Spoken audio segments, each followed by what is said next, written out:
চালাক বোর্ডে মাছ রান্না। একটি মজার গল্প। একবার একটি গ্রামে এক চালাক বোর্ডে বাস করত।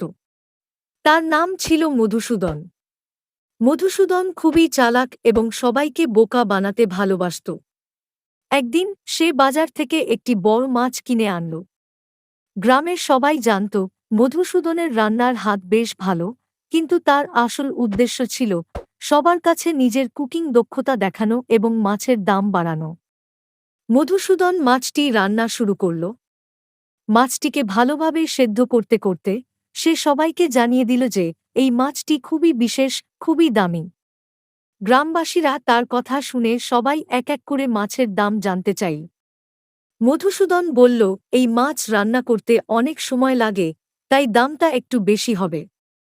গ্রামবাসীরা ভাবল, এটা নিশ্চয়ই কোনো বিশেষ মাছ, দাম একটু বেশি হওয়া উচিত। তারা একে একে মধুসূদনের কাছে মাছ কেনার জন্য প্রস্তুত হল। অবশেষে মধুসূদন মাছটা সবাইকে কিনতে দিল এবং একে একে সবাই খেতে শুরু করল। কিন্তু যখন তারা মাছ খেতে শুরু করল, তারা বুঝতে পারল মাছটি কিছুই বিশেষ ছিল না। এটি ছিল সাধারণ একটি মাছ, কিন্তু মধুসূদন তার চালাকিতে সবার কাছে এটি বিশেষ করে তুলেছিল।